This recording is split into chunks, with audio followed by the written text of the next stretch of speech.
आप सभी लोगों का फिर से स्वागत है हिस्ट्री क्लास में। आज हम लोग लेटर मुगल्स पढ़ेंगे,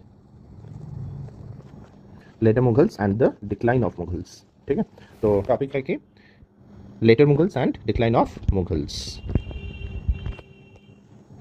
ठीक है, इंपॉर्टेंट टॉपिक है। एक दो क्वेश्चंस यहाँ से बनते हैं। ठीक है, जैसे कि औरंगज़ेब का क्या रोल था डिक्लाइन ऑफ मुगल में, सिर्फ औरंगज़ेब के कारण ही क्या डिक्लाइन ऑफ मुगल हुआ या और भी कारण थे। ठीक है, ये क्वेश्चन बनता है। फिर एक क्वेश्चन बनता है कि जागीरदारी क्राइसिस क्या है। ठीक है, तो कुछ क्वेश्चन यहाँ से बनते हैं। प्रीलिम्स में भी आया है क्वेश्चन, मेनली रॉयल फरमान जो फारूक सियार का, तो देखते हैं एक बार। ठीक है, सो लेटर मुगल्स किनको कहा जाता है। देखिए 1707 में औरंगज़ेब की मृत्यु हो गई। ठीक है, औरंगज़ेब की मृत्यु के बाद जितने भी सक्सेसर्स आए इनको वीक मुगल्स या लेटर मुगल्स कहा जाने लगा। ठीक है, वीक मुगल्स या लेटर मुगल्स कहा जाने लगा। और इनके टाइम में क्या स्टार्ट हो गया, डिक्लाइन ऑफ द मुगल्स। ठीक है, Mughals cease to be a power okay in India from 1707 से लेके 1761, जहां पर थर्ड बैटल ऑफ पानीपत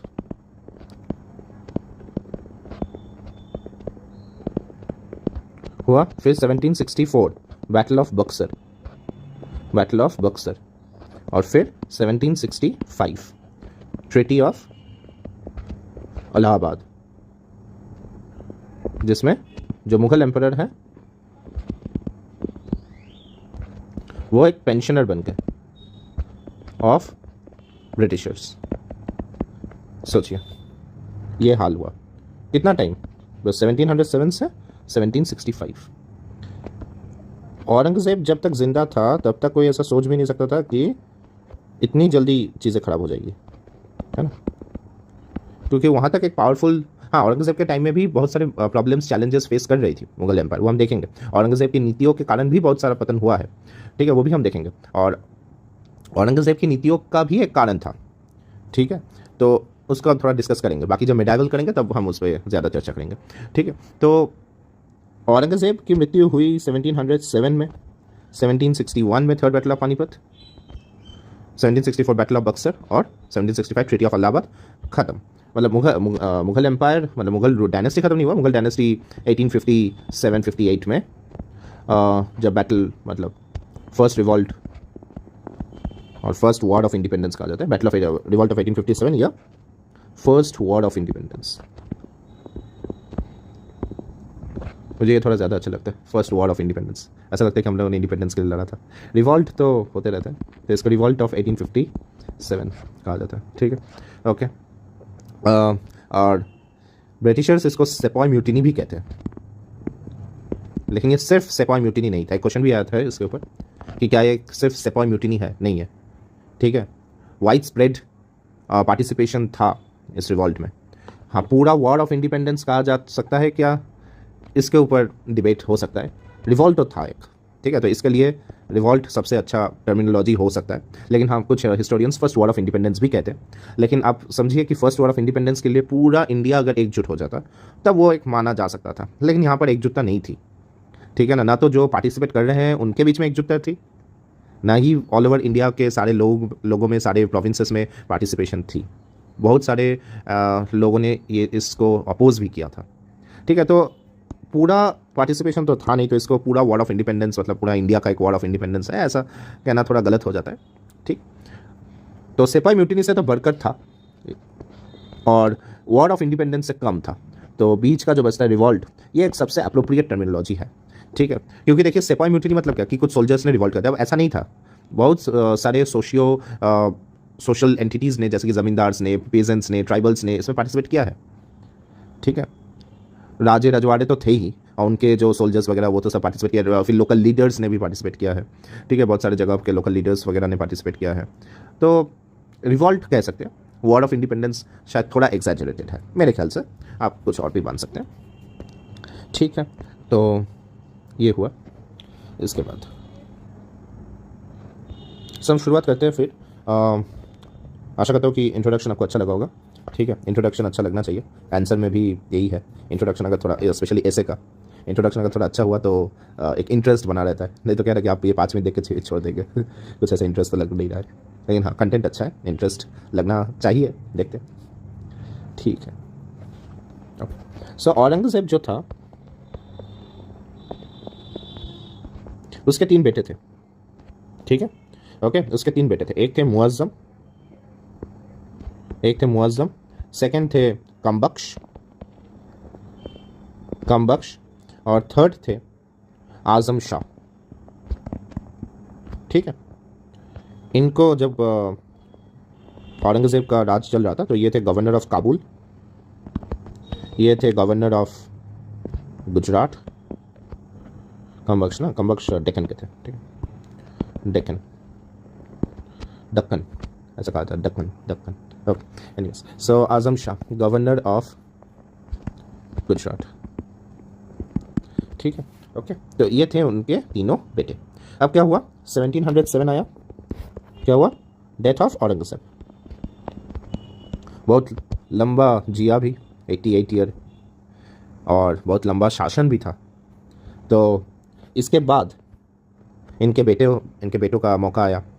अब इतना दिन इंतज़ार किया बाप के मरने का, तो सब लग पड़े, एक वॉर ऑफ सक्सेशन स्टार्ट हो गया, इन तीनों के बीच में, जिसमें विक्ट्री किसको मिला, मुअज्जम को, ठीक है। Muazzam emerged victorious, okay, and ascended the peacock throne with the title Bahadur Shah first, ठीक है, ओके। टाइटल क्या लिया, बहादुर शाह फर्स्ट, ओके। समझ में आया यहाँ तक, आसान है अभी तक, okay. तो अब हम देखेंगे कि बहादुर शाह ने क्या क्या काम किया, ठीक है। हम लोग सोचते हैं ना कि राज परिवार है, राजे रजवाड़े है, एंजॉय करते हैं, ठीक है, इनके पास कितना पैसा है, लेकिन एक आयरनी है कि कोई भी राजा बनता है ना, चलिए आप तो प्रिंस बन के भी खुश हो जाते, लेकिन कोई भी राजा बनता है वो अपने ज़्यादातर भाइयों को मार कर, ये सब कुछ कॉमन चलता था, तो कोई शांति नहीं थी, बस मतलब कांटों भरी एक ज़िंदगी होती थी, कभी भी कोई भी आपको मार सकता है, आपके भाई, आपके दोस्त, मतलब चारों तरफ से आप दुश्मनों से घिरे हुए होंगे। Anyways, let's move on. So Bahadur Shah first, ठीक है, इनका रेन था 1707 से 1712। अब देखिए, इनके पिताजी, इनके वालिद साहब ने इतना ज़्यादा टाइम राज किया कि इनको राज गद्दी मिलते मिलते 63 ईयर एज हो गया, ओके। सो यहाँ पर ही लिख देते हैं, एट द एज ऑफ 63, ठीक है ना, ओके। देखिए, अभी जो ब्रिटेन का जो राजा बना है वो भी 88 के कुछ ऐसा, कि उसके जो माताश्री है उन्होंने राज करती गई, ठीक है। एनीवेज, तो इनके भी वालिद साहब ने बहुत ज़्यादा राज किया, इनको मौका मिलते मिलते 63 ईयर एज हो गया। खैर कोई नहीं, लेकिन अगर इनकी उम्र थोड़ी लंबी होती तो शायद मुग़ल एम्पायर इतना ज़्यादा डिक्लाइन नहीं करता इतनी जल्दी, क्योंकि इनके पॉलिसीज़ उतने ख़राब नहीं थे, ठीक है ना, ये फिर भी एक कैपेबल रूलर थे, बस एज ने साथ नहीं दिया।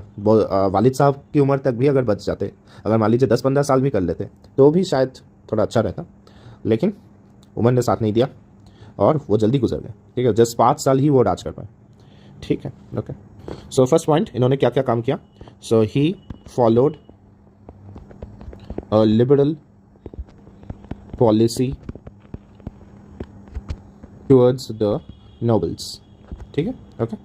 सो लिबरल पॉलिसी ये एक प्रॉब्लम भी है, लेकिन हाँ इन्होंने ये काम तो किया था, ठीक। सो क्या करते थे कि जिन पर भी खुशी होता था या अच्छा काम करते थे तो इनको वो दे देते थे, ज़मीन जायदाद, लीजिए आप एंजॉय कीजिए, लेकिन इससे क्या होगा, स्टेट रेवेन्यू में कमी आ जाती थी, ठीक है ना, स्टेट फाइनेंसेस में प्रॉब्लम हो जाता था, ओके। तो ये बहुत बड़ी प्रॉब्लम भी थी। ही लैविशली ग्रांटेड जागीर, एक तो जागीर थी नहीं उतनी, ऊपर से ये लैविशली जागीर दिए जा रहे थे, ठीक है ना, okay. Jagirs granted nobles territories of their preference and gave promotions, ठीक है ना, कि आप मान लीजिए 1000 मनसबदार है तो आपको 2000 कर दिया गया, ऐसा करके, ठीक है, मतलब मनसबदार में आपको हायर रैंक मिल गया, ठीक है। तो ये सब मतलब, तो प्रमोशन अगर रेकलेस वे में प्रमोशंस अगर दिया जा रहा है तो क्या होगा कि उनको तो फिर मान लीजिए सैलरी जो होता है वो भी तो ज़्यादा देनी पड़ेगी, उनको जागीर भी ज़्यादा देनी पड़ेगी, तो उतना है कहाँ मुग़ल एम्पायर में, इतना है कहाँ, क्योंकि मुग़ल ट्रेजरी में इतना पैसा नहीं है, ठीक है। औरंगज़ेब के टाइम में ही मराठों के साथ और दक्कन के साथ युद्ध में तो सब कुछ लूट ही गया है, ठीक है ना, तो उतना है नहीं। तो क्या हुआ कि this led to deterioration of state finances, ठीक है। तो स्टेट फाइनेंसेस में प्रॉब्लम आना स्टार्ट हो गया, और इसी के लिए इनको कहा जाने लगा, so he was often called Shah e Bekhabar, ठीक है। तो कोई खबर नहीं थी ना, बेखबर, स्टेट चल रहा है या अपने धुन में है, ठीक है। तो मतलब इसका मतलब क्या होता है, हेडलेस किंग, जिस किंग में दिमाग नहीं है, दिया जा रहा है, ठीक है, ओके। सो ये एक बहुत बड़ा प्रॉब्लम था इनके राज के टाइम में, ओके। नेक्स्ट क्या अच्छा काम किया देखते हैं। जो सबसे जो बढ़िया काम था वो है कि औरंगज़ेब का जो नैरो माइंडेड और टू मच रिलीजियस पॉलिसीज़ था उनको इसने रिवर्स कर दिया, ठीक है ना, उनको ही रिवर्स्ड ऑल दीज थिंग्स, खुश करने के लिए, ठीक है ना, क्योंकि देखिए मुग़ल एम्पायर जो है ये राजपूत के सपोर्ट में बहुत सारे एलिमेंट है चारों तरफ में। आप डेमोग्राफी एक बार देख लीजिए, राजपूत है, सिख है, जाट है, मराठास है, ठीक है ना, दक्कन के जो किंगडम्स है जिन पर औरंगज़ेब ने कैप्चर किया था, ठीक है, और यहाँ पर बंगाल, ठीक है, और मान लीजिए यहाँ पर अवध, मेजर यही है, ठीक है, मुगल्स, ठीक है। सिख के साथ तो इनका हमेशा से ही एक वॉर सिचुएशन जैसा था, सिख गुरुओं को इन्होंने मारा भी है, ठीक है। तो सिख के साथ तो मुगल्स का हमेशा ही 36 का आंकड़ा था, तो सिख को तो आउट ही कर देते, ये हमेशा ही एक फ्रेंडशिप तो कभी हुई नहीं, तो इनको आउट कर देते हैं। राजपूत के साथ इन्होंने मतलब अकबर के टाइम में बहुत सारे मैट्रिमोनियल अलायंसेस और फ्रेंडशिप ट्रीटीज़ वगैरह ये सब हुआ है, तो राजपूत हमेशा मुगल्स के लगभग सपोर्टर ही रहे हैं। अब मतलब शुरुआत अगर मैं छोड़ दूँ बाबर के टाइम पे, तभी मेवाड़ के साथ उनका उतना अच्छा नहीं था, लेकिन फिर जब अकबर आया तो अकबर के टाइम में मैट्रिमोनियल अलायंसेस और ट्रीटीज़ वगैरह साइन कर करके ठीक ठाक था, ठीक है ना, ठीक ठाक था। तो ये राजपूत सपोर्ट इनको, राजपूत मिलिट्रीली भी इनको सपोर्ट करते थे, है ना। मराठास के साथ तो इनका 36 का आंकड़ा था, इनको पिक्चर से आउट करते थे। दक्कनी किंगडम्स पर औरंगज़ेब ने विजय प्राप्त कर ली थी, ठीक है ना, okay. So next Bijapur and Golconda, ठीक है, ओके। बंगाल इनके अधीन था, अवध इनके अधीन था, यहाँ से उतना ज़्यादा कुछ रेजिस्टेंस आया नहीं था। हाँ, जैसे मुगल एम्पायर फॉल करना स्टार्ट कर देंगे तो ये लोग अपना इंडिपेंडेंस डिक्लेयर कर देंगे, ठीक है। नॉमिनल बस रूल रहेगा मुगल एम्पायर का, और ये लोग ऑटोनॉमी डिक्लेयर कर देंगे, ठीक, और अपना जो पोस्ट है उसको हेरिडिटरी बना देंगे, ओके। तो ये हुआ। जाट जो थे ये मतलब थोड़ा सपोर्ट करते थे मुगल्स को, लेकिन उतना भी नहीं था, ठीक है। तो अब क्या हुआ कि औरंगज़ेब के टाइम में क्योंकि हिंदू रिलीजन पर बहुत ज़्यादा अटैक हुआ, सिख पर तो हुआ, और सिख के साथ उनका कुछ मतलब कभी मुगल्स की बनी ही नहीं, तो उनको अभी पिक्चर में लाएंगे ही नहीं, और मराठास के साथ भी कभी मतलब लेटर मुगल्स के टाइम में मराठास के साथ बनना स्टार्ट हो गया, स्पेशली शाह आलम और उस टाइम पे, लेकिन अभी के लिए मराठास के साथ इनकी दुश्मनी है, ठीक है ना। औरंगजेब अभी मरा है और अभी भी मराठास की दुश्मनी है। हाँ, इसने कोशिश किया, वो हम देखेंगे कि क्या क्या काम हुआ। तो हिंदू रिलीजन पर बहुत ज़्यादा अटैक हुआ, ठीक है, औरंगजेब के टाइम पे। ओके, मंदिर तोड़े गए, जैन जो मंदिर थे उनको भी तोड़ा गया, ठीक है, जैन बौद्ध ये सब में जजिया लगाया गया, तो ये सब हुआ। हिंदू रिलीजन पर बहुत ज़्यादा अटैक हुआ। तो इससे राजपूत भी हर्ट हुए थे और जाट भी हर्ट हुए थे। ये लोग खुश नहीं थे औरंगजेब के उस पॉलिसीज से। ओके, उन पॉलिसीज से ये जाट और राजपूत खुश नहीं थे। तो राजपूत को भी खुश करना था इससे। ये जो अभी नया राजा बना है 63 की एज में, बहादुर शाह, तो इसको क्या करना है कि जो इजी है, सबसे इजी काम क्या है, राजपूत और जाट को खुश करना। क्यों? आप थोड़ा लिबरल पॉलिसीज ला लीजिए ना हिंदू रिलीजन के हिसाब से, हिंदू सिख, हिंदू जैन, बौद्ध, इन सब के ऊपर। तो इसने क्या किया कि लिबरल पॉलिसीज लाना स्टार्ट कर दिया। ठीक है, तो उस पॉइंट को अभी हम लिख लेंगे, उसके बाद देखेंगे। So Bahadur Shah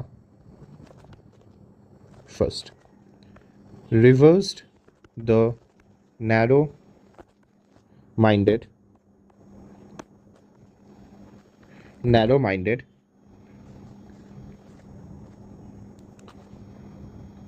policies which discriminated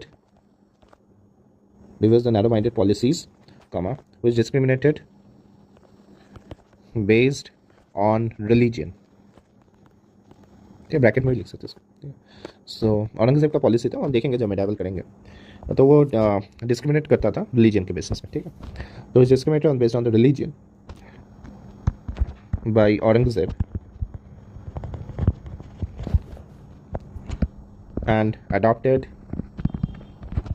a tolerant attitude towards Hindus।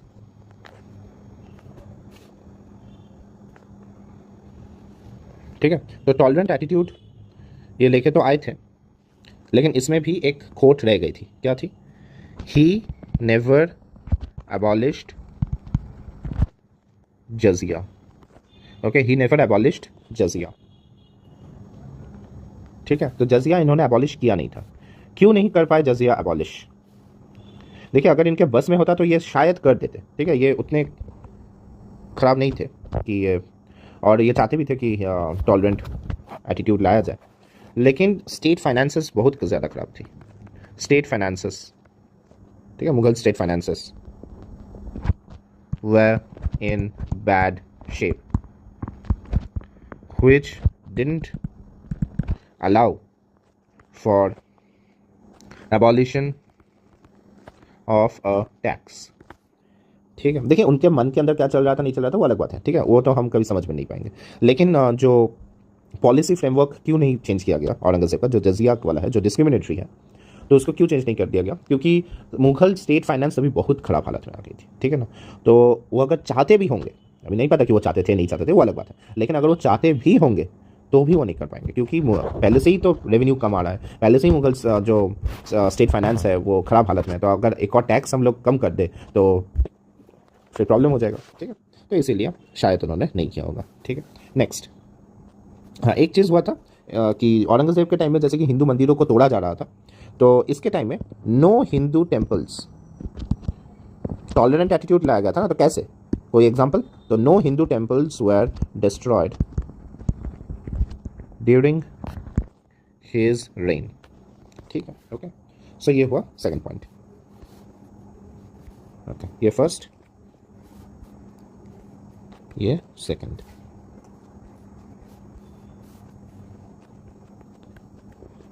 Okay, so third है, अब किनके साथ मित्रता करने की कोशिश की गई? वो है मराठों के साथ, ठीक है। तो मराठों को हाथ में लाने की कोशिश की जाने स्टार्ट हो गया, ओके, करने की कोशिश स्टार्ट हो गई। मराठा एक पावरफुल एंटिटी थे, ठीक है ना, जो औरंगजेब के सामने नहीं झुके। तो अब इनको पता है कि ये जो वॉर है इसको कंटिन्यू करके फ़ायदा नहीं है ना, वॉर को कंटिन्यू करने का कोई फ़ायदा है नहीं।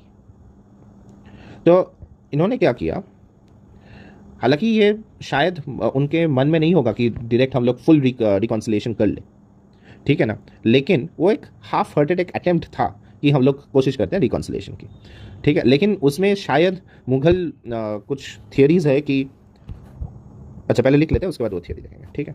सो उन्होंने क्या किया कि ही released Maratha Prince Shahu from captivity, who was in captive since 1689. Okay, so this is termed as his half-hearted reconciliation attempt, as he didn't recognize Shahu as the rightful Maratha king। तो ये कहा जाता है कि देखिए शाहू कौन थे, जो संभाजी थे उनके बेटे थे शाहू जी, ठीक है, जो बाद में छत्रपति बने, ठीक है, छत्रपति शाहू जी महाराज। तो छत्रपति संभाजी महाराज के बेटे थे शाहू जी। तो जब औरंगजेब ने कैप्चर कर लिया संभाजी को, औरंगजेब कैप्चर्ड संभाजी, ठीक है, तो उनके साथ फिर उनके जो वाइफ थे और जो उनके बेटे थे उनको भी कैप्चर किया गया था, ठीक है। ओके, ठीक है। तो पहले क्या किया गया था कि संभाजी को कैप्चर किया गया था, एक वॉर हुआ था, तो उसमें संभाजी को कैप्चर कर लिया गया था और इनको फिर मार दिया गया था, बेरहमी से मारा गया था, ठीक है, टॉर्चर्ड एंड किल्ड, ठीक है, बहुत बेरहमी से मारा गया था। तो उतना अगर मारना भी है तो फांसी या कुछ देकर भी मार सकते थे, लेकिन बहुत बेरहमी से मारा गया था, ऐसा नहीं करना चाहिए था, ठीक है, जो भी हो। सो संभाजी की मृत्यु के बाद मुगल फोर्सेस ने रायगढ़ फोर्ट पे अटैक कर दिया था, और जहाँ पर संभाजी की वाइफ जो है येसुबाई,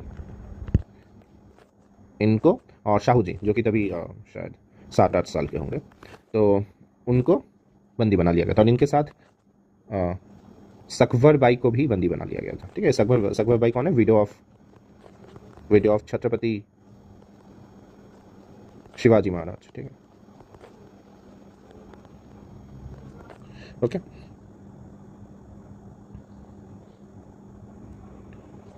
और ये यसुबाई जी और शाहू जी और सकबर बाई तो की मृत्यु हो गई थी मुगल कैप्टिविटी में ही, ठीक है, तो ये इनकी मृत्यु हो गई थी, शी डाइड। तो यसुबाई और शाहू जी ये लोग मुगल कैप्टिविटी में ही रहे, और इनको छोड़ा गया कब? 1707 में, ठीक है, जब औरंगजेब की मृत्यु हो गई। अब देखिए, मराठा प्रिंस शाहू को छोड़ा तो गया था, लेकिन उनको ऐसा डिक्लेयर नहीं किया गया कि हाँ हम इनको ही राजा मानते हैं, मराठा जो पावर है उसका राजा हम शाहू जी को मानते हैं, ये उन्होंने नहीं कहा था। तो इसका मतलब क्या हुआ कि इनका इरादा क्या था कि जैसे कि मुगल में एक सिविल वॉर चल रहा है, मुगल में एक इंटरनल तभी वॉर था ना, वॉर ऑफ सक्सेशन, मुगल्स में वॉर ऑफ सक्सेशन, वैसा ही मराठाज में भी एक वॉर ऑफ सक्सेशन स्टार्ट हो जाए। किनके बीच में वॉर ऑफ सक्सेशन? देखिए, मराठाज में एक तरफ तो शाहू जी थे जो कि संभाजी के बेटे थे। अब जब शाहू जी और यसुबाई जी को किडनैप नहीं, कैप्चर कर लिया गया था, तो यसुबाई जी ने राजा राम, ओके, इनको राजा बनाया था, और इनके बेटे थे शिवाजी सेकंड। तो इनकी जो माता जी थी ताराबाई, अच्छा, राजा राम जी की मृत्यु हो गई थी, तो ताराबाई इनके नाम पे शासन कर रही थी, ठीक है। तो मराठा जो पावर है उसकी जो लीडर है वो अभी क्या कौन है? ताराबाई। तो ऑब्वियसली वो क्योंकि मदर है तो वो चाहती थी कि शिवाजी सेकंड ये अगले राजा बने। तो क्या हुआ कि इनके बीच में फिर एक वॉर ऑफ सक्सेशन होना चाहिए। तो ये सोच के ही मुगल्स ने शाहू महाराज को छोड़ दिया था, ताकि मराठा मुगल जो अभी वॉर ऑफ सक्सेशन में उलझा हुआ है इसका फ़ायदा ना उठा सके। ठीक है, तो इसीलिए कभी कभार कहा जाता है कि ये एक हाफ हार्टेड रिकॉन्सिलिएशन अटेम्प्ट था, जो कि एक्चुअली एक आप कह सकते हैं कि एक षड्यंत्र जैसा था। ठीक है ना, कि मराठास भी अभी वीक रहे, उनके बीच में भी कॉन्फ्लिक्ट चलता रहे। ठीक है, तो ये था उनका या मुगल्स की कोशिश। ठीक है, वो हम देखेंगे बाद में जब हम मराठास पढ़ेंगे, डिटेल्स में पढ़ना भी है हमको मराठास। तो आशा करता हूँ कि आपको ये 3 पॉइंट समझ में आ गया होगा। ठीक है, तो राजपूत्स के साथ कैसे उन्होंने मुगल्स ने कोशिश किया कि एक रिकॉन्सिलेशन अटेम्प्ट किया जाए मराठास के साथ, यह हम लोगों ने देख लिया। सो एक बार वो पॉइंट अलग से लिख भी लेते हैं। So he made an attempt और made peace with Rajputs, Sikh नहीं, सिख के साथ तो कभी बनी नहीं, Rajputs, Jats and Bundelas.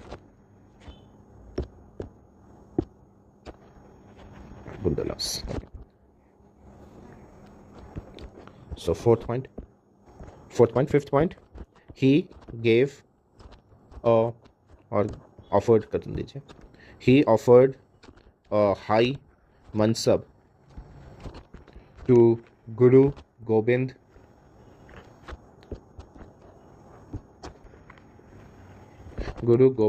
Singh. Okay, but after इन्होंने कोशिश किया था सिख के साथ भी रिकॉन्सिलेशन अटेम्प्ट करने की। ठीक है, तो गुरु गोविंद सिंह जी को हाई मनसब ऑफर करके, एक हाई प्रेस्टिजियस पोजीशन ऑफर करके रिकॉन्सिलेशन अटेम्प्ट स्टार्ट किया था, लेकिन वो ज़्यादा देर बचे ही नहीं।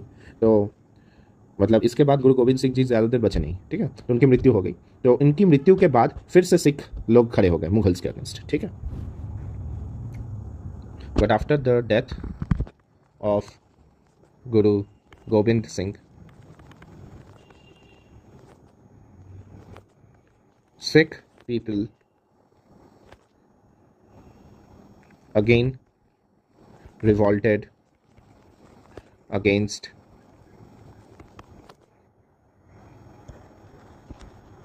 Mughals under the leadership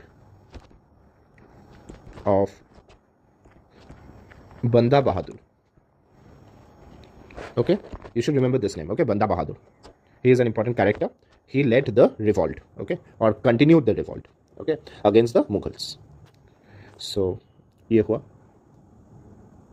okay, so अब जैसे मैंने कहा था कि इनकी उम्र ने साथ नहीं दिया, तो ये बस इतना ही काम कर पाए, तो हमारे लिए भी अच्छा कम पढ़ना पड़ेगा, ज़्यादा काम करते तो ज़्यादा पढ़ना पड़ता। ठीक है, तो इसके बाद क्या हो गए, इनकी मृत्यु।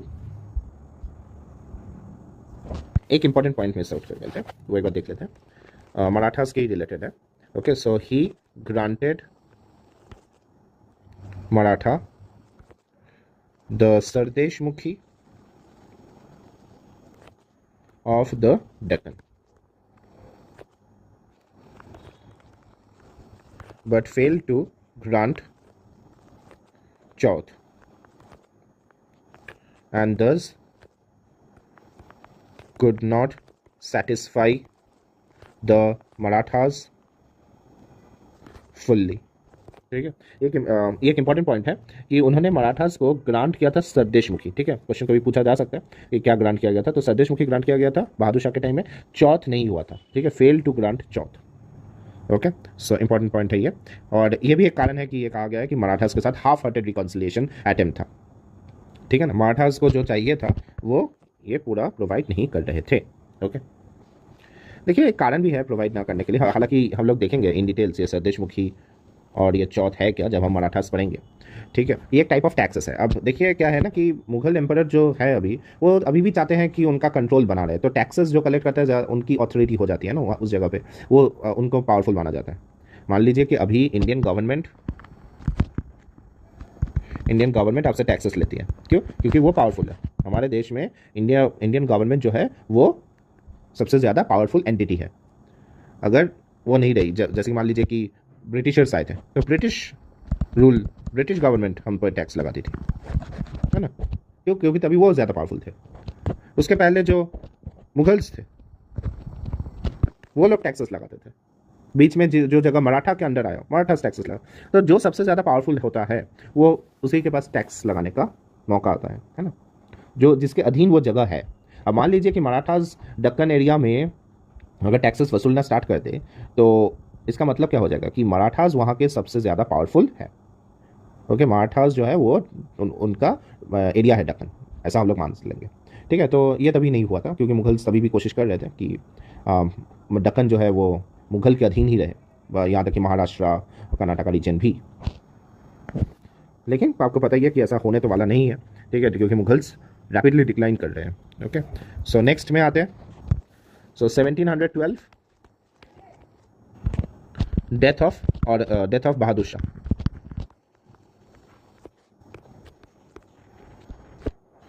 और इनके डेथ के पीछे का कारण भी सिख ही है।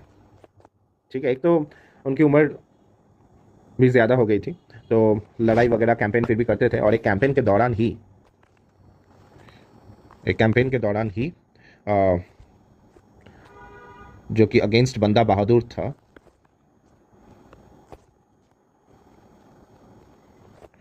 इनको कुछ चोट व जख्म वगैरह कुछ मतलब इंजर्ड हो गए थे, और जिसकी वजह से वो बहादुर शाह डाइड।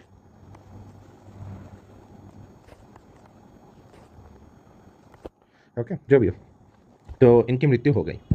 अब क्या हुआ कि इनके तो बेटे और भी ज़्यादा नालायक थे। ओके, मतलब औरंगज़ेब के बेटे फिर भी थोड़े कैपेबल थे, लेकिन यहाँ से तो मतलब पूरा का पूरा नालायक।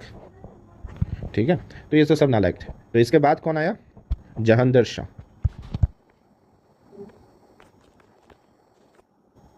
जहांगीर शाह 1712 से 1713, एक साल ही रहा।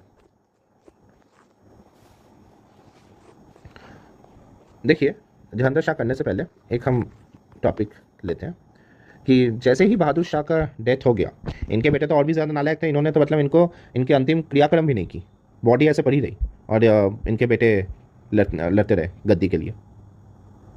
ओके, 1 महीने तक। ये कुछ हिस्टोरियंस ने कहा है कि बहादुर शाह, हालांकि ये एग्जाम के लिए उतना इंपॉर्टेंट नहीं है, लेकिन ऐसे ही मैं बोल रहा हूँ कि कितना डिटोरेट कर गया था। वैसे मुगल एम्पायर का जो अगर आप देखेंगे ना, तो वो बेस्ड ऑन प्रिंसिपल नहीं है, फाउंडेशन नहीं है उनका, कि वो जो एक डायनेस्टी है उनका बहुत अच्छा एक प्रिंसिपल है। ठीक है ना, एथिक्स है, ऐसा नहीं है। हर एक राजा ने अपने रिश्तेदारों को, अपने सब जान पहचान पर मतलब खून खराबा ये सभी चला है। ठीक है ना।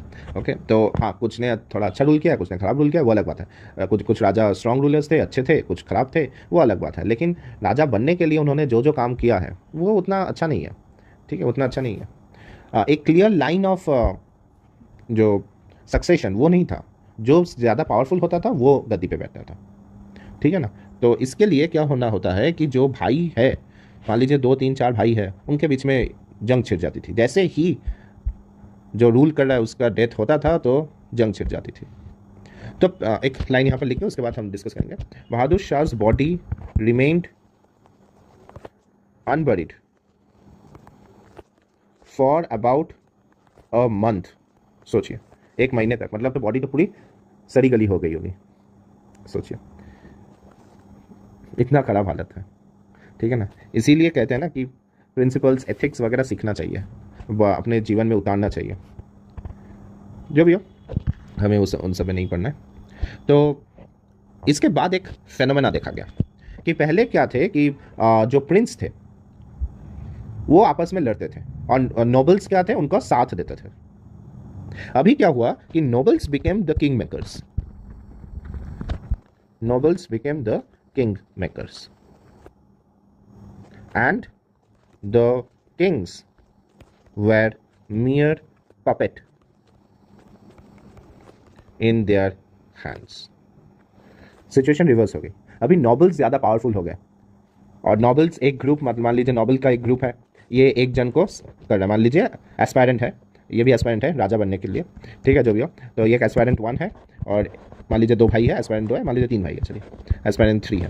ठीक है, ये तीनों क्या चाहते हैं, किसके लिए एस्पायर कर रहे हैं, राजा बनने के लिए। ठीक है ना। ओके, सो तो एक नॉबल है, ये नॉबिलिटी है, तो नॉबिलिटी 1 इसको सपोर्ट कर रहा है, नॉबिलिटी 2 इसको सपोर्ट कर रहा है, नॉबिलिटी 3 इसको सपोर्ट कर रहा है। नॉबिलिटी 1 का हेड जो है वो एक्स है, नॉबिलिटी 2 का हेड वाई है, नॉबिलिटी 3 का हेड जेड है। ठीक है, तो अब क्या हुआ कि पहले क्या होता था कि लीडर यही था। ठीक है, और एक्स उसका साथ देता था। ओके, मिलिट्रली और जो स्ट्रैटेजी वगैरह ये सब में साथ देता था, लेकिन सबसे ज़्यादा पावरफुल तो यही था। ठीक है, इसमें भी सबसे ज़्यादा पावरफुल ये था, इसमें सबसे ज़्यादा पावरफुल ये था। अभी क्या हो गया कि नॉबल्स ज़्यादा पावरफुल हो गए, क्योंकि कहा ना कि बेटे तो नालायक थे। तो अभी क्या हुआ कि नॉबल्स जो है ये सर्वशक्तिमान हो गए, ये ज़्यादा पावरफुल हो गए। और एक्चुअली ये जो फाइट है ये नॉबल्स के बीच का है कि कौन पावर को लेगा। तो मान लीजिए एक्स जीत गया, मान लीजिए ये जीत गया, तो ये कौन, ये गद्दी पे बिठाएगा इसको, ठीक है ना, फॉर नेम सेक, लेकिन पूरा पावर ये हैंडल करेगा, एक्वायर्स द कंप्लीट पावर और complete authority over the state affairs. पूरा पूरा इनके अधीन हो जाता था। और ये अगर बोलते थे कि आप उठिए तो ये उठते थे, आप बैठिए तो आप बैठते थे। ठीक है, मतलब इस टाइप का हो गया था सिचुएशन कि पूरा जो मुग़ल एम्परर, मुग़ल बादशाह, तो वो सब शान शौकत वो सब चली गई, और वो बस एक गुलाम थे नॉबल्स के। ठीक है, तो बस ये हालत हो गई थी। तो ऐसे ही जहांगीर शाह गद्दी पे आते हैं। ठीक है, ऐसे ही जहांगीर शाह गद्दी पे आते हैं। तो अभी हम स्टार्ट करते हैं Jahangir Shah.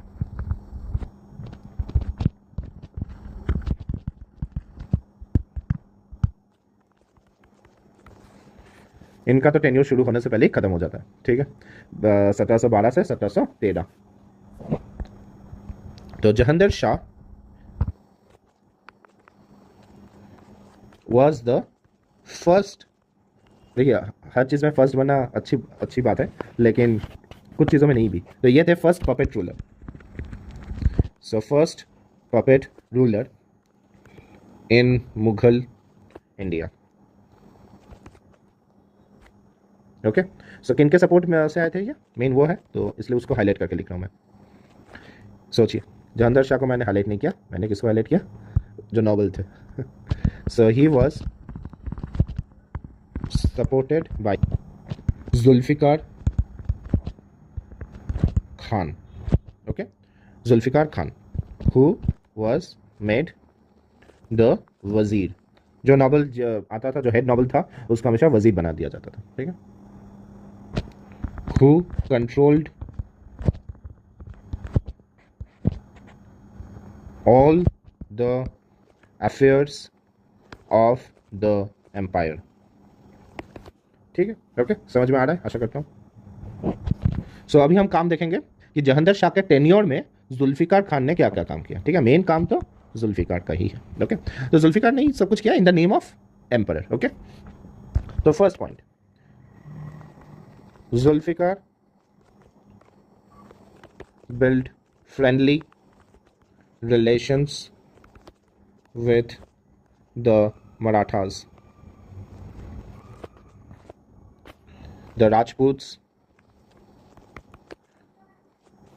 and different Hindu chiefs। Okay, जैसे मान लीजिए जाट, बुंदेल, ये सब जो थे। ओके, तो कैसे किया इन्होंने। So first of all he abolished jizya. तो जजिया अबॉलिश कर दिया गया। Okay, so next he gave the title of Maharaja, important है Maharaja, to Ajit Singh. Okay, so Ajit Singh of Marwar and Mirza Raj Sawai to Jai Singh of Amer। Okay, so he granted the titles of this Maharaja to Ajit Singh and Mirza Raj Sawai to Jai Singh। Okay, वही reconciliation करने के लिए राजपूत के साथ, इसी का ये पार्ट है। ओके, नेक्स्ट क्या काम किया, मराठास को, मराठा भी हिंदू ही थे, तो हिंदूज में मराठास भी आते, तो मराठास के साथ तो बहुत लंबे समय से ही दुश्मनी चली रही थी, तो उनको भी रिकॉन्सिलेट करना था। तो उनके साथ रिकॉन्सिलेशन का सबसे बड़ा उपयोगी हथियार क्या होने वाला है, वही है चौथ और सरदेशमुखी दे दिया जाए। So he granted chauth and sardeshmukhi. Sardeshmukhi पहले से ही था, इन्होंने भी चालू रखा है, sardeshmukhi of the Deccan to Shahu. Okay, Sikh के अगेंस्ट इनका रवैया वही था। ठीक है, ओके, द ओल्ड पॉलिसी दुश्मनी का, of suppression was continued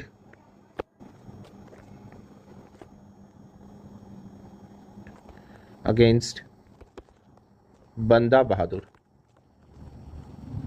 and six. ठीक है, तो बंदा बहादुर और सिक्स के अगेंस्ट ये तो चलता ही रहा, सप्रेशन चलता रहा। ठीक, okay. Next point, so Zulfikar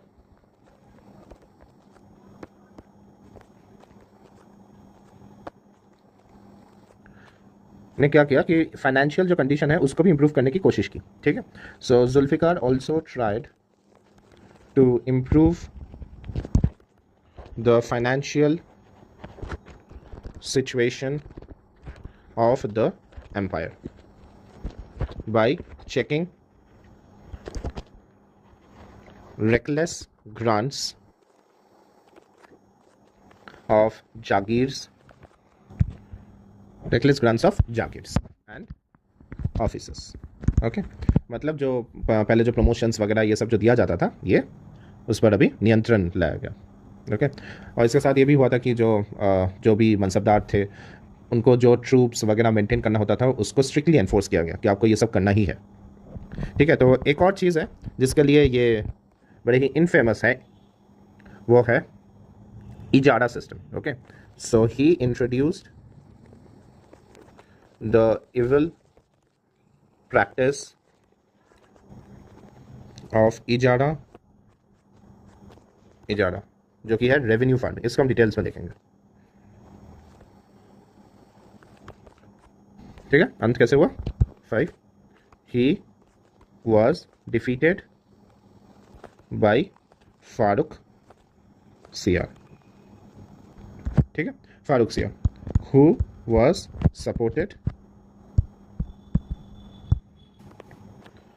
supported by Syed brothers.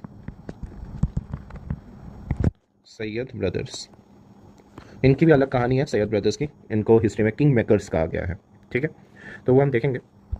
बाकी अभी तो हम फारूक सियार के बारे में बाद में देखेंगे, अभी हम इजारा सिस्टम के बारे में देख लेते हैं एक बार। ठीक है, तो इजारा सिस्टम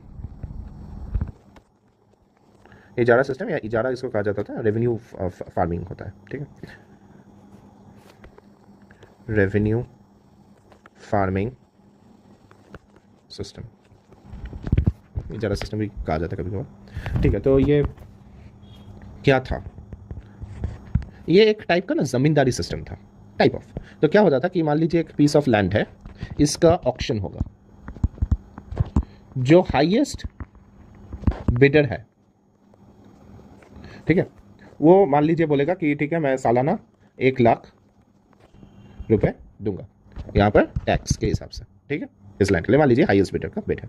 ठीक है, तो ऐसा ऑक्शन हुआ और फिर क्या है कि ये जो बिडर है इसको ये ज़मीन दे दी जाएगी। किस कंडीशन में? कि वो कहा है कि वो सालाना 1,00,000 देगा, तो जब तक वो 1,00,000 देगा उसी का रहेगा। ठीक है, और अगर मान लीजिए वो देता रहा तो उसी का ही रहेगा। ओके, नेक्स्ट क्या होगा कि यहाँ पर जो पेजेंट्स है, फार्मर्स है, जो काम करते हैं, इनसे ये कितना भी वसूली कर सकता है। ठीक है ना, इससे ये कितना भी वसूली कर सकता है। मान लीजिए ये इनसे सालाना 2,00,000 भी वसूल कर सकता है, सालाना 5,00,000 भी वसूल कर सकता है। ठीक है ना, मतलब जितना अमाउंट पॉसिबल होगा उतना वो कर सकता है। ठीक है, तो इससे क्या होगा, जो पेजेंट्स है इनका कंडीशन खराब होना स्टार्ट कर दिया, the condition of the peasants deteriorated. ठीक है, तो इसीलिए इसको इविल प्रैक्टिस कहा गया है। बस आप रेवेन्यू इंक्रीज करने के लिए, अपने स्टेट फाइनेंसेस को ठीक करने के लिए आपने ये सिस्टम ला दिया। ठीक है, ये खराब था, इसलिए हालत ख़राब हो गई। तो कुछ ज़मींदारी सिस्टम जैसा ही है। ओके, और ये जो हाईएस्ट बिडर है जिनको ये ज़मीन मिली, इनको कहा जाने लगा इजारेदार जो ये। ठीक है, तो एक वो पॉइंट लिख लेते हैं बस।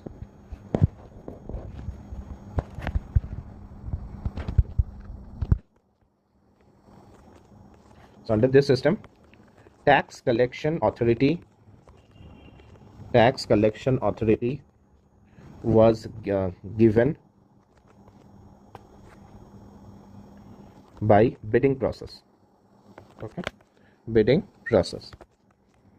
The highest bidder was given the contract who was known as ijaradar. Okay, ठीक है, ijaradar. The ijaradar was free to extract whatever he can, okay, from the peasants, leading to increased operation of the peasantry। ठीक है, तो ये है खराब चीज़, okay, कि operation start हो गया पेजेंट्री का। पेजेंट्री देखिए हमेशा ही पुअर एक स्ट्रेटा ऑफ द सोसाइटी ही रहा है, और उसको आप और भी निचोड़ के जितना निकाल सकते हैं उतना निकाल रहे हैं, तो इसलिए ये खराब है। ज़मींदारी जैसा ही है, वहाँ पर भी यही हुआ था कि पेजेंट्री को निचोड़ के जितना आप निकाल पा रहे हैं उतना आप निकाल रहे हैं। ठीक है, तो ये था इजारेदार। ओके, एक और पॉइंट जो लिखना यहाँ पर ज़रूरी है वो है, यहीं पर हम लोग कर लेते हैं, चौथ और सरदेशमुखी क्या है। ठीक है, तो चौथ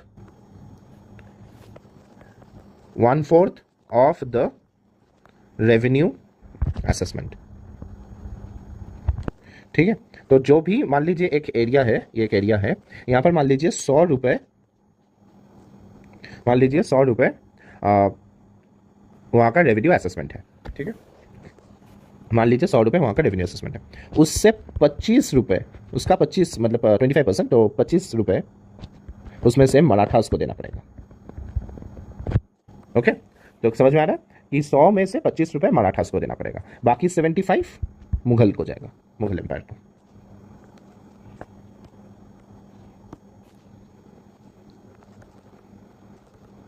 ठीक है, ओके, ये है चौथ।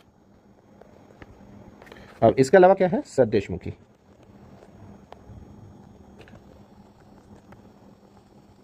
सरदेशमुखी क्या है, 10% एडिशनल टैक्स है, इसको प्रोटेक्शन टैक्स भी माना जाता है। प्रोटेक्शन टैक्स की हम फिर से इस एरिया को पे अटैक नहीं करेंगे, यहाँ के लोगों को नहीं लूटेंगे। 25% टैक्स कब है, मान लीजिए कि मराठास ने किसी एरिया पे अपना इन्फ्लुएंस कर लिया बाय वॉर और समथिंग, जीत लिया या कुछ भी, तो ये तो है ही, देना ही पड़ेगा चौथ। ठीक है, और उसके ऊपर क्या देना पड़ेगा, 10% प्रोटेक्शन टैक्स। मान लीजिए कि यहाँ के जो लोग हैं इनको लूटा नहीं जाएगा, इनको इन पर कोई प्रॉब्लम नहीं होगा, तो ये एक 10% एडिशनल एक प्रोटेक्शन टैक्स है। ठीक है, फिर से अटैक नहीं होगा। ओके, अच्छा, तो मुगल्स ने क्या किया, मुगल्स ने क्या किया कि ये जो चौथ और सरदेशमुखी है ये दे दिया किसको, दक्कन का। ठीक है, दक्कन एरिया का ये मराठास को दे दिया। और मराठास ने इसके बदले में मुगल एम्पायर को या मुगल एम्पायर को क्या दिया, Marathas promised to maintain a contingent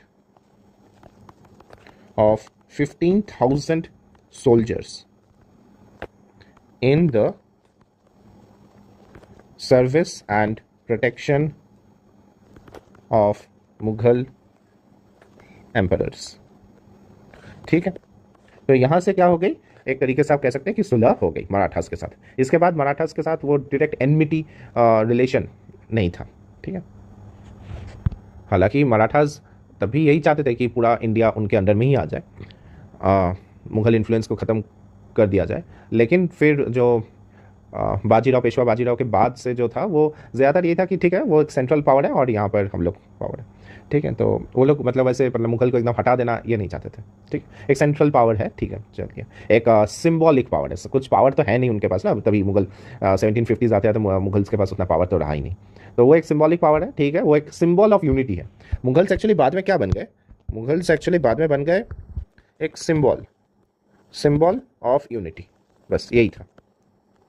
नहीं तो 1740s के बाद से ही मुगल पावर कुछ था नहीं वैसा कि हम कह सकते हैं कि मुगल एक पावर है, नहीं है, वो बस एक सिंबल ऑफ यूनिटी है कि जो हर कोई जो पावर है एक्सेप्ट द 6, मान लीजिए राजपूत है, जो उनसे अलग भी हो गए, मान लीजिए हैदराबाद, बंगाल, अवध, जाट, जाट तो अलग नहीं हुआ, जाट उनके नहीं थे लेकिन वो फिर भी, बुंदेल, मराठास, और भी जो छोटे मोटे जो भी पावर थे अवध, हाँ लिखने ठीक। तो वो सभी मानते थे कि ठीक है, मुगल एक सेंट्रल पावर है दिल्ली में, बस वही है, उससे अलग कुछ था नहीं मुगल्स के पास। ठीक है, 1740s के बाद से, स्पेशली जो नादिर शाह का जो अटैक वगैरह हुआ उसके बाद से कुछ था नहीं। ठीक है, एनीवेज चलते हैं फिर हम अगले राजा के पास, जो कि थे फारूक सियार। फारूक सियार 1713 to 1719. So he ascended the throne with the help of Sayyid brothers. ठीक है, जिनका नाम था सैयद अब्दुल्ला खान, जो जिनको वजीर बनाया गया था। याद रखिएगा ये दोनों नाम इंपॉर्टेंट है, उनका पोजीशन भी। हुसैन अली खान, इनको मीर बख्शी बनाया गया था। ठीक है, ओके। और सैयद ब्रदर्स ये किल्ड, मार डाला था किनको, जुल्फिकार खान को। सो किल्ड जुल्फिकार खान, ओके। और इन्होंने खुद ये पोजीशन एज्यूम कर लिया। ओके ओके, सो इनका काम क्या है वो देखते हैं। सो जो पहला काम है, Sayyid brothers also continued the policy of peace with Marathas, Jats, Rajputs, okay। और जो important काम है, they were successful in suppressing the Sikh revolt. ठीक है, तो सिख रिवॉल्ट को ये लोग सप्रेस कर पाए थे। It was during their tenure that बंदा बहादुर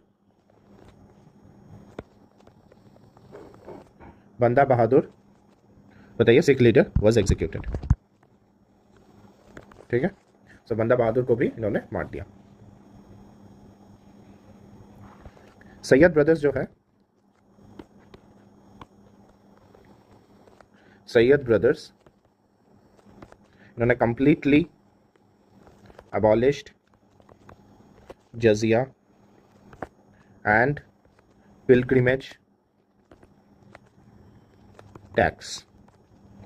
ओके, सो ज़्यादातर जगहों पे मतलब जजिया तो पूरा ही, और पिलग्रिमेज टैक्स जिस जिस जगह पे लगता था तो वो भी बंद कर दिया। ओके, सो इम्पॉर्टेंट है ये एक मतलब बहुत ही ट्रूली एक पीसफुल मान लीजिए कि अटेम्प्ट है towards peace, okay, to with the Hindus. Okay, अच्छा हम लोग बाद में देखेंगे, लेकिन यहाँ पर क्योंकि एक टर्म आया है वज़ीर, सो वज़ीर कौन होता है? ये प्राइम मिनिस्टर का पोजीशन है मान लीजिए। ठीक है, पेशवा, प्राइम मिनिस्टर, ये सब वही है, पूरा नॉबिलिटी का हेड है ये, हेड ऑफ नॉबिलिटी। ठीक है, ओके। और मीर बख्शी जो है ये ट्रेजरर, फाइनेंस, सब कुछ इन्हीं के अंदर है। ठीक है, ट्रेजरर, ओके, ये है पोजीशन, इंपॉर्टेंट पोजीशन है ये। ओके, फारूक सियार जिस चीज़ के लिए सबसे ज़्यादा फेमस है वो है रॉयल, इन्होंने एक रॉयल फरमान जारी किया था।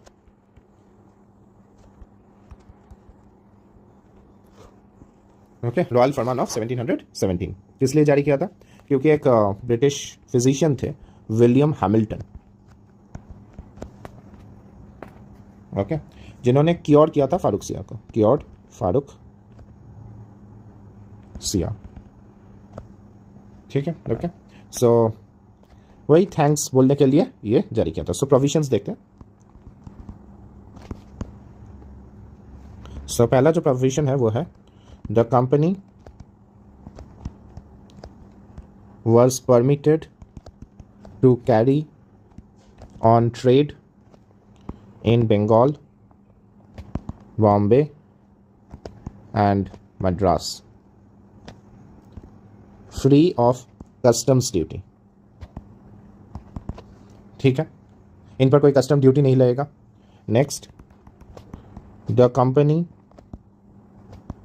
was also permitted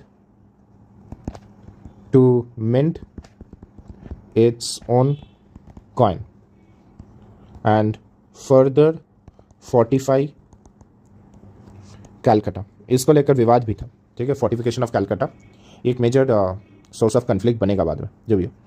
तो the company was also permitted to mint its own coin and further fortify Calcutta. Next, the company servants were also allowed to carry out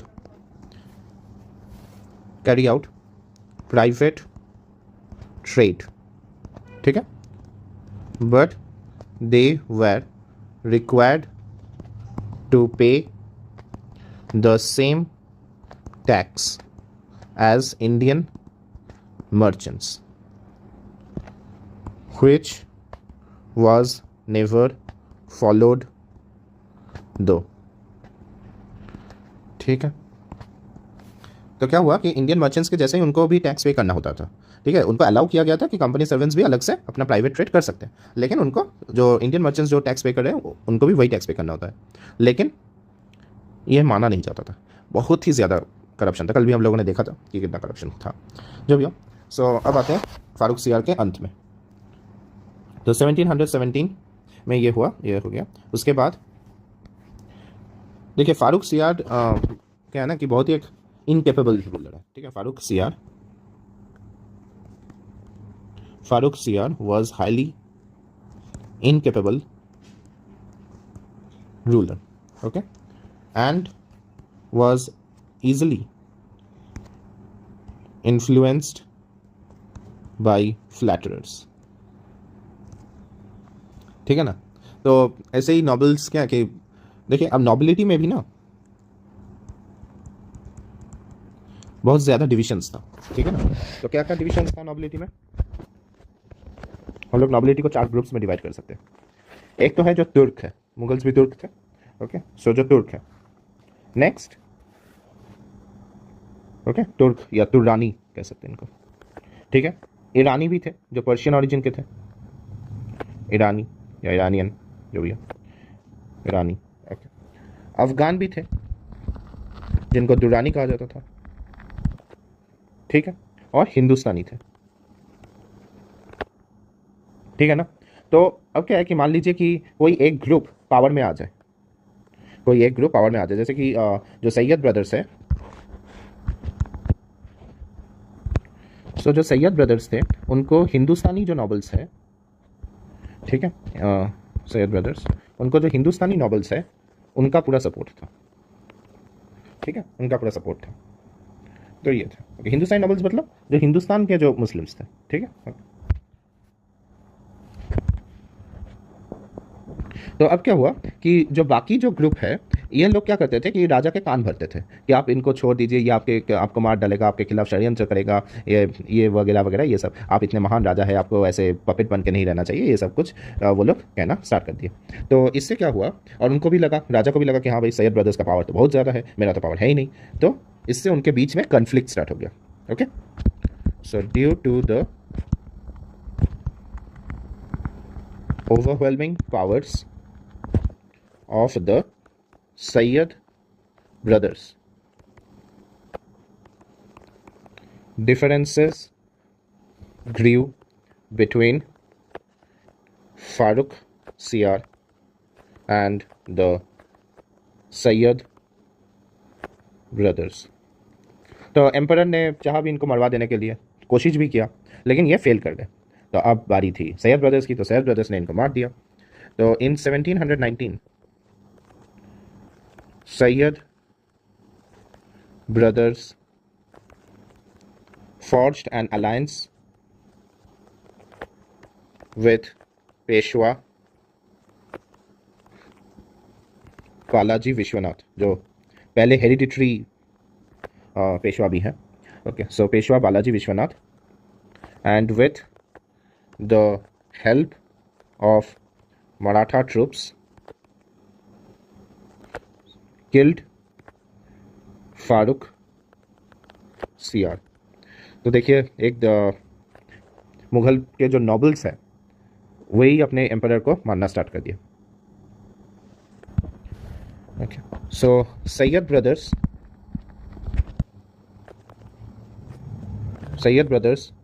were popularly known as king makers.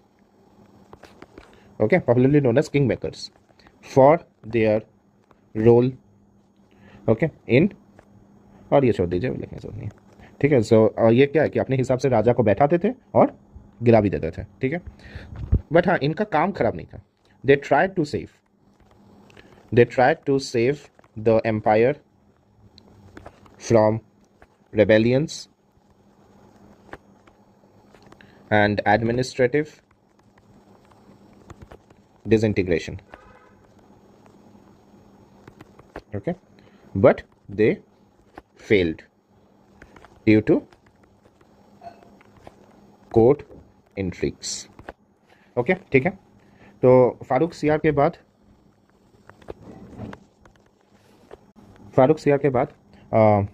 बनाया गया था emperor Rafi उद दरजात को, ठीक है। एक भी साल नहीं चला। उसके बाद बनाया गया था रफ़ी उस दौला को। ये दोनों ही 1719, ये भी गुजर गए, ये सभी गुजर गए ट्यूबरक्लोसिस से।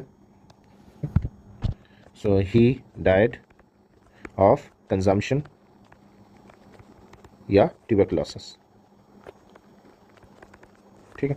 ओके, सो इसके बाद क्या हुआ, हर पावरफुल आदमी का अंत आता है, सैयद ब्रदर्स का भी अंत आ गया। ओके, सो इसके बाद जो रेंज जिसका स्टार्ट हुआ वो है मोहम्मद शाह। इनको उपाधि मिली थी रंगीला बादशाह, ठीक है, वो हम देखेंगे। ये थे जो बड़े लंबे समय तक का मतलब राजा बने रहे, लेकिन ये समय के विपरीत वाले आदमी थे। समय चल रहा था खराब, इसको वो और ख़राब कर रहे थे, उसको अच्छे की ओर ले जाने की इनकी कैपेबिलिटी नहीं थी, ठीक है। So he successfully dislodged the Sayyid brothers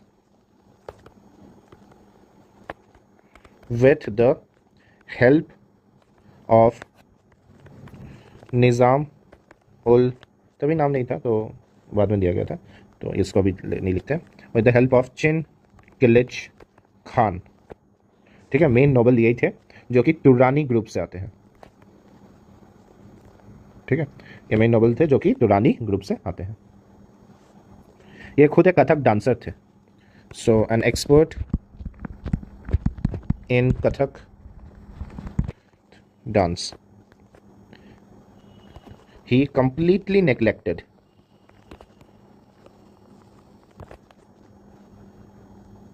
administration of the empire. Okay, so इसी के टाइम में एम्पायर भी डिक्लाइन करना स्टार्ट कर दिया, ठीक है। So area of effective control under the empire declined during his reign. Okay, so effective control अब मुगल्स के पास नहीं रही। क्यों? क्योंकि बंगाल ने हैदराबाद, कर्नाटक, अवध, इन जगह ने इंडिपेंडेंस मतलब ऑटोनॉमी डिक्लेयर कर दिया, इंडिपेंडेंस ने ऑटोनॉमी डिक्लेयर कर दिया, तो मुगल रूल नॉमिनल रूल रह गया, ठीक है। तो बंगाल में मुर्शिद कुली खान,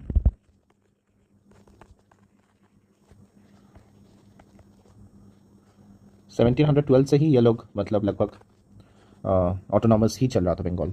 ओके, सादत खान, बुरहान उल मुल्क,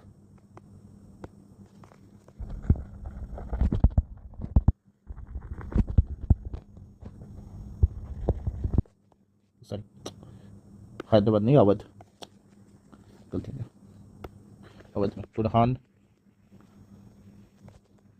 उल मुल्क, सादत खान, हैदराबाद में फेमस चिन किलिच खान, और निज़ामुल मुल्क यूसुफ शाह या फिर चिनकलिज खान। ओके, कर्नाटिक भी तो जो पहले से गवर्नर चले आ रहे थे वो अपने आप को ऑटोनॉमस डिक्लेयर कर देते हैं। ठीक, ओके, कर्नाटिक हम बाद में देखेंगे। Okay, so area of effective control ये भी कम हो गया। ये सारे एरियाज जो है ये अपना ऑटोनॉमी डिक्लेयर कर दिए थे, declared autonomous, declare autonomy and hereditary rule. Okay, so Mughal rule became nominal, बस नाम मात्र का ही बचा था। ओके, ठीक है। ओके, नेक्स्ट हम आते हैं नादिर शाह के इन्वेशन पे। ठीक है, मेजर ये पॉइंट है यहाँ का, इन्वेशन ऑफ नादिर शाह जो कि 1739 को हुआ था। नादिर शाह कौन है?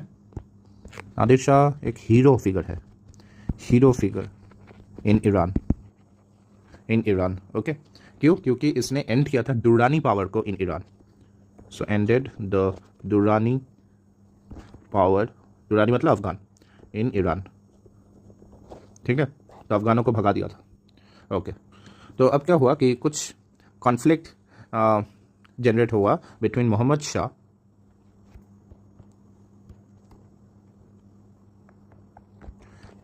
शाह एंड नादिर शाह। ठीक है, तो कुछ कन्फ्लिक्ट या मिसअंडरस्टैंडिंग या जो भी है, सो उसको क्या लिखा जा सकता है? ठीक है, कुछ कन्फ्लिक्ट ही लिख लेते हैं, conflict between Mohammad Shah and Nadir Shah. Okay, तो जिसकी वजह से क्या हुआ कि मोहम्मद शाह ने ही withdrew his ambassador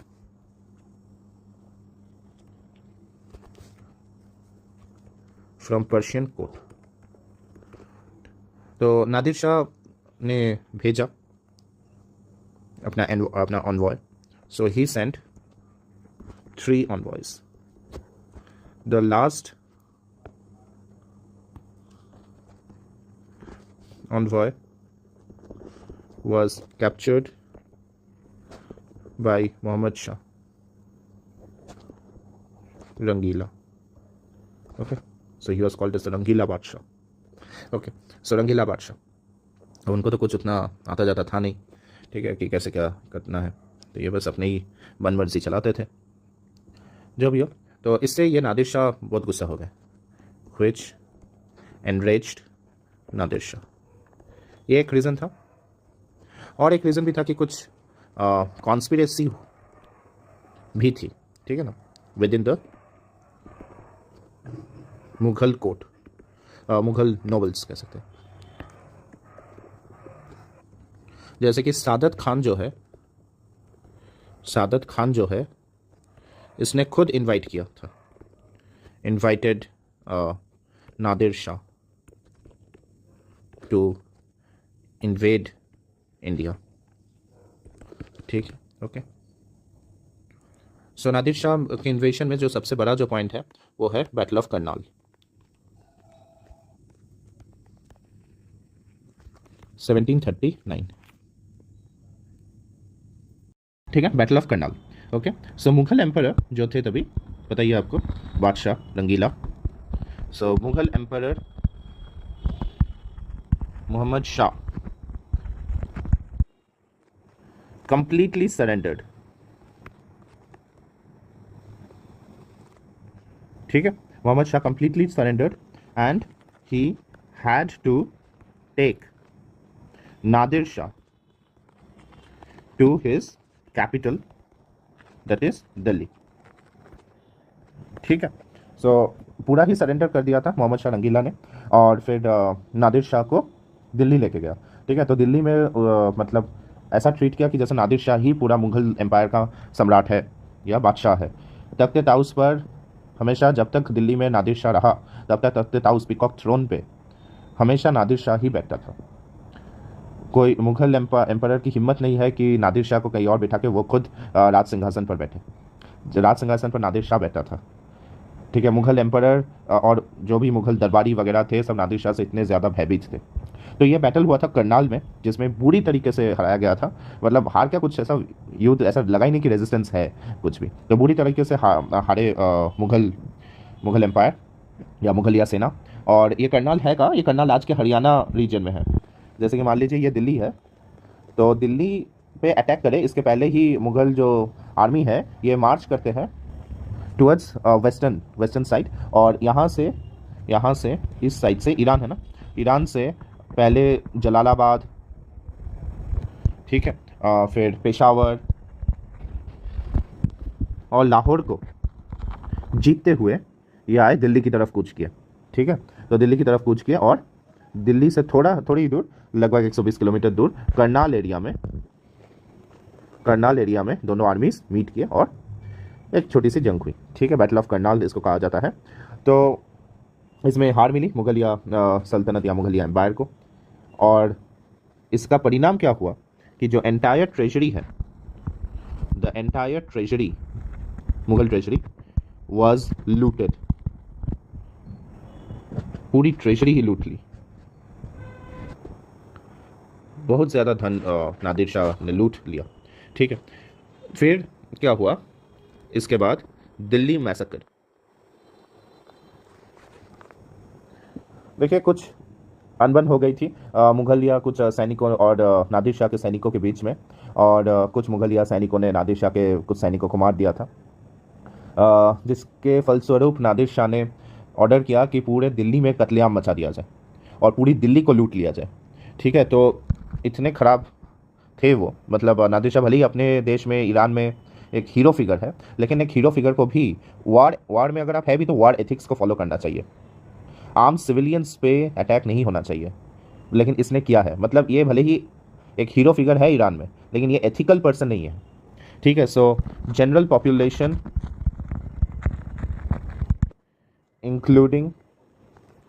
including women and children were killed at a mass scale। ठीक है, औरतों और बच्चों के साथ बदसलूकी, उनको मार डाला गया। और जो आम जनता का भी जो पैसा है वो भी लूट लिया इन्होंने। they also looted the general population। ठीक है, he also took peacock throne, जो तख्त ताउस है, राज सिंहासन, मुगलिया राज सिंहासन जो है, and the famous Kohinoor diamond. ठीक है, सो पीकॉक थ्रोन और कोहिनूर डायमंड भी अपने साथ लेके चले गए। मोहम्मद शाह फिर से अपनी गद्दी में बैठ गए। जब वो चले गए तो उनको रीइंस्टेट कर दिया गया as the emperor. So Mohammad Shah was reinstated as the emperor of the Mughal Empire। ठीक है, but was compelled to cede to him all the provinces of the empire falling west of river Indus। ठीक है, तो river Indus इसके waste में जो भी है लैंड मुगल का था, जो कि मान लीजिए आज के डेट का जो वेस्टर्न पाकिस्तान है, ठीक है, वो अभी जो नादिर शाह है इसके एम्पायर के अंडर आ रहा है, मतलब ईरानियन एम्पायर। ठीक है, तो ये टेरिटरी चला गया मुगल के हाथ से। ठीक है, और ये जो टेरिटरी है ये नादिर शाह ने इसलिए भी मांग लिया क्योंकि ये ईरान के साथ सटा हुआ है, एडमिनिस्ट्रेशन करना भी ईजी है। मेन सिग्निफिकेंस क्या है इस बैटल ऑफ करनाल का? मेन सिग्निफिकेंस है कि मुगलिया सल्तनत का जो वीकनेस है ये सबके सामने आ गया, एक विजिबल हो गया कि हाँ अभी मुगल एम्पायर कमज़ोर हो गया है। किन के लिए ये वीक सिग्नल था? मराठास के लिए, ब्रिटिशर्स के लिए। मेन ब्रिटिशर्स तो चाहते थे ना अपना पावर थोड़ा ज़्यादा बढ़ाने के लिए, तो उनके लिए भी ये एक मौका आ गया। मराठों के लिए भी एक आ गया कि वो अभी मतलब एक नॉमिनल जैसा हाल बना दे मुगल्स का। हालांकि मुगल के साथ अभी उनका थोड़ा अच्छा रिलेशन हो गया है, यहाँ तक आते आते थोड़ा बहुत अभी उतना, क्योंकि उतना वो अभी पावरफुल रहे नहीं, मुगल या जो बादशाह है वो लोग खुद ही इतना ज़्यादा पतन हो गया, और तो ज़्यादा ऐसा बचा नहीं।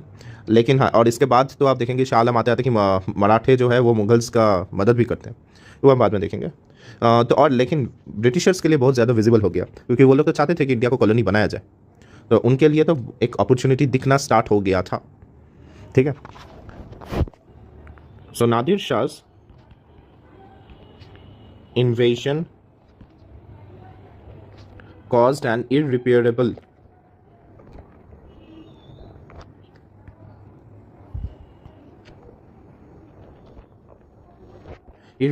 damage and loss to the prestige।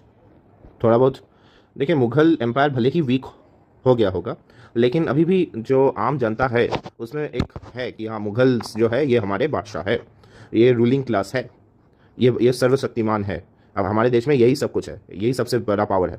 लेकिन अभी उनको भी लगने लगा कि नहीं, मुगल सभी कुछ पावर बचा नहीं है, वो हमारे देश को प्रोटेक्ट नहीं कर सकता। दिल्ली की जनता को अभी पता चल गया कि मुगल बादशाह में या मुगल सेना में अभी कैपेबिलिटी है ही नहीं कि वो हमें प्रोटेक्ट कर पाए, कोई भी आ सकता है और हमें मार काट करके, लूट मार करके चला जा सकता है। तो सरकार के प्रति एक तरीके का मान लीजिए कि जो भरोसा है वो उठने लग गया, वो उठना शुरू हो गया। ठीक है। So to the loss, irreparable damage and loss to the prestige of the Mughal, ठीक है, prestige of the Mughal empire। this invasion exposed the weakness of the empire to the Marathas, Britishers, other European powers, okay etcetera. ठीक है, समझ में आया। ठीक है, तो अब क्या हुआ कि इसके बाद, जैसे कि आप लोगों को पता ही है कि मुगलिया जो एम्पायर है वो तो ब्रेक होना स्टार्ट हो ही गया था। मुगल जो एम्पायर है, यहाँ पर बंगाल जो है वो अपना ऑटोनॉमी डिक्लेयर कर चुका था, यहाँ पर अवध ने भी डिक्लेयर कर दिया था, बंगाल में मुर्शिद कुली खान, ये अवध, यहाँ पर बुरहान उल मुल्क, ठीक है, और यहाँ पर हैदराबाद में निज़ाम उल मुल्क असफ जा। ठीक है, ये जो थे, यहाँ तक कि कर्नाटक में भी ये जो थे, इनको कहा जाता है सक्सेसर स्टेट। ठीक है, क्यों? क्योंकि यहाँ पर जो लोग राज कर रहे हैं ये आते हैं मुगल नोबिलिटी से, ये मुगल रूलर का जो नॉमिनल रूल है इसको मानता है, मुगल एम्परर का जो नॉमिनल रूल है ये मानता है। हाँ, ये लोग ऑटोनॉमस है, ठीक है, ऑटोनॉमस स्टेट है, ये अपना डिसीजन खुद लेते हैं। यहाँ पर जो राजा है, नवाब है, वो उसका बेटा या उसका रिश्तेदार ही नवाब बनता है, हेरिडिटरी रूल है, सब कुछ है, मतलब एक सेपरेट एंटिटी की तरह काम करता है, लेकिन फिर भी मुगल एम्परर का एक मानता है कि हाँ वो एक सेंट्रल पावर है। ठीक है, और इसके अलावा कौन है? ये है मराठा, ठीक है, और मैसूर, और यहाँ पर सिख। ठीक है, ये जो है ये रेबल स्टेट्स है, ये मुगल्स के सक्सेसर नहीं है। यहाँ पर जो नॉबिलिटी है ये मुगल नॉबिलिटी से नहीं आती, ये लोग मुगलिया सल्तनत के साथ मान लीजिए कि एक तरीके का दुश्मनी करके आए हैं, उनको हरा के आए हैं, उनके अगेंस्ट आए हैं। ठीक है, जैसे कि सिख और मुगल्स का तो पता ही है आपको, मराठास का भी पता है, ये हमेशा ही मुगल्स के अगेंस्ट है। मैसूर में भी जो टीपू सुल्तान और हैदर अली और टीपू सुल्तान थे वो नहीं मानते थे मुगल नॉमिनल रूल को। ठीक है, तो ये थी रेबल स्टेट्स और सक्सेसर स्टेट्स के बीच का, जो हम बाद में करेंगे, हम लोग को एक एक करके करना ही है, इसके बाद ही स्टार्ट होगा। ठीक है, आज तो डिक्लाइन हो जाएगा आज और कल में, और फिर उसके बाद यही सब कुछ करना पड़ेगा। ओके, नेक्स्ट है नेक्स्ट रूलर। तो इसके साथ ख़त्म करते हैं हमारे जो मोहम्मद शाह रंगीला का राज है, और अभी हम आते हैं अहमद शाह के राज पे। अहमद शाह 1748 से 54। तो हम अहमद शाह पे आते हैं अभी। सो अहमद शाह कौन थे? कोई इंपॉर्टेंट नहीं है, ये सन थे मोहम्मद शाह रंगीला के। ठीक है, तो son of Mohammad Shah Rangeela.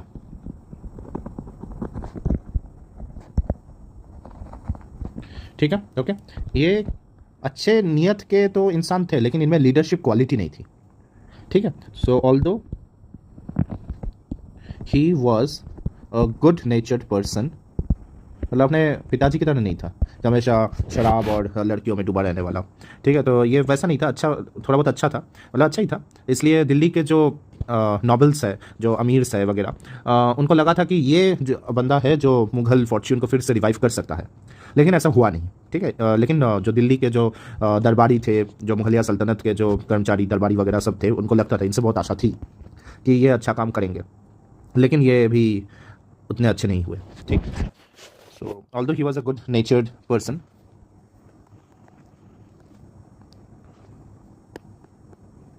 but he lacked leadership skills. फिर क्या हुआ, इनके वजीर थे, इनके टाइम में वजीर थे, बहुत ज़्यादा पावरफुल थे, वो थे इमाद उल मुल्क। इन्होंने क्या किया, अपने ही जो एम्परर है अहमद शाह को अंधा कर दिया, अहमद शाह को अंधा करके उनको जेल में बंद कर दिया, ठीक है। So he blinded the emperor and imprisoned him, ठीक है। इनके टाइम में अहमद शाह अब्दाली ने भी यहाँ पर हालत ख़राब कर दी थी। सो अहमद शाह अब्दाली, अहमद शाह अब्दाली कौन है, ये दुरानी किंगडम का एम्पायर है, अफगान है, ठीक है। तो Afghan ruler, okay. So he plundered the north west Punjab area, ठीक है। और मराठास ने अनेक्स कर लिया, अनेक्स्ड मालवा एंड बुंदेलखंड। इसलिए आप देखेंगे कि जो झांसी वगैरह जो रीजन है वो actually type of Bundelkhand area में ही आता है, तो यूपी का। तो वहाँ पर आप देखेंगे जो झांसी की रानी वगैरह थे वो तो मराठे थे ना, तो वो कैसे वहाँ पर पहुँचे, क्योंकि वो जो किंगडम बना वो मराठा सरदार का ही था, हो गया, ठीक है ना। तो इसलिए उस जगह तक वहाँ पर आप देखेंगे कि झांसी की रानी वगैरह जो थे वो एक्चुअली ओरिजिन उनका मराठा ही था। तो मालवा मतलब मध्य प्रदेश वगैरह, बुंदेलखंड जो नॉर्दर्न एकदम मध्य प्रदेश और सदर्न यूपी, ये पूरा यहाँ तक मराठों का राज या विस्तार हो गया था, ठीक है। इसके बाद आते हैं आलमगीर सेकंड, ठीक है, जो कि 1754 से 1759 था। एक आलमगीर था औरंगज़ेब, ठीक है, आलमगीर औरंगज़ेब जो बहुत ज़्यादा पावरफुल था, ठीक है। और ये एक आलमगीर है जो अपने ही वज़ीर के डर से रहता है। ये सन थे ऑफ जहांगीर शाह, इंपॉर्टेंट तो है नहीं, ये याद रखने की जरूरत नहीं है, ठीक है। इनके टाइम में भी रिपीटेड इन्वेशंस ऑफ अहमद शाह अब्दाली, वो अहमद शाह अब्दाली का लूट कंटिन्यू था।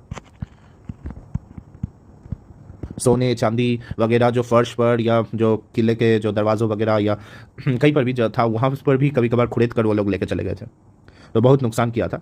और ये तो अभी पता चल ही गया था कि ब्रिटिश जो मुग़ल साम्राज्य है ये अभी कभी खड़ा नहीं हो पाएगा, दे आर डूम्ड, इनका पतन अभी निश्चित ही है, ठीक है। ये तो अभी कंफर्म हो गया था, क्योंकि इतना ज़्यादा लूट मार, इतना ज़्यादा फ्रैक्चर हो गया था मुग़ल या सल्तनत कि अभी ये बियॉन्ड रिजम्पशन था। नादिर शाह के इन्वेशन के बाद ही हो गया था तय कि मुग़ल एम्पायर अभी नहीं होगा, और अभी तो एकदम ही कन्फर्म्ड है कि हो ही नहीं सकता, ठीक है। अहमद शाह अब्दाली इतना बार लूट मार करके गया कि और मुगलिया सेना जो है एकदम कुछ कर ही नहीं पाई, तो इससे तो एकदम पता चल ही गया कि अभी तो कुछ होने नहीं वाला इनसे, ठीक है। इनके टाइम में बैटल ऑफ प्लासी भी हुआ, ठीक है, बैटल ऑफ प्लासी भी हुआ 1757 में। बंगाल में ब्रिटिशर्स आ गए, तो ब्रिटिशर्स अभी टेरिटोरियल पावर हो गए, इंडिया में एक पावर अभी ब्रिटिशर्स भी हो गए। इसके पहले कर्नाटिक एरिया हैदराबाद में भी इन्फ्लुएंस वो लोग पूरा कर चुके थे, अपना पूरा इस्टेब्लिश कर चुके थे, बंगाल में आ गए थे, ठीक है, डुअल कंट्रोल हो गया था, ठीक है। आलमगीर के टाइम में भी जो वज़ीर थे वो इमाद उल मुल्क ही थे,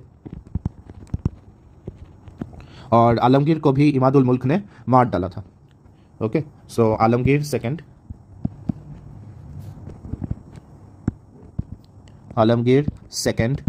was killed by his wazir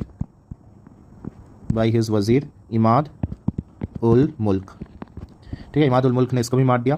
इसका तो मतलब बड़े दरबार में इसका गला काट दिया था, सारे दरबारी वगैरह सब थे। मतलब मान लीजिए कि ऐसा एक कॉरिडोर कुछ रहा होगा, यहाँ पर राजा बैठा होगा, यहाँ पर उसके सारे दरबारी बैठे होंगे, और यहाँ इमादुल मुल्क आया और इसका यहाँ पर गला काट दिया। मतलब कोई कुछ नहीं कर पाया, इतना पावरफुल है इमादुल मुल्क। ठीक है,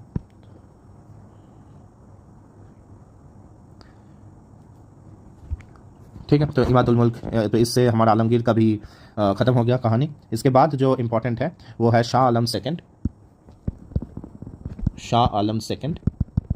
ठीक है, इसके बाद अकबर सेकंड, और फिर बहादुर शाह ज़फ़र, बहादुर शाह ज़फ़र। ये हम नेक्स्ट वीडियो में देख लेंगे। ठीक, जैसे ये चैप्टर खत्म हो जाएगा। ठीक है, आशा करता हूँ कि आपको ये चैप्टर समझ में आ गया होगा, मतलब अभी तक जो हम लोगों ने किया वो समझ में आ गया होगा। शाह आलम सेकंड, अकबर सेकंड और बहादुर शाह ज़फ़र, ये तीन ही बाकी है अभी मुगलिया सल्तनत के जो बादशाह रहे हैं। नाम के बादशाह थे बस। ठीक है, बाकी तो पूरा पावर नहीं था, कुछ भी नहीं था। ठीक है, इनका हम देख लेंगे नेक्स्ट वीडियो में। ठीक है, तब तक के लिए बाय।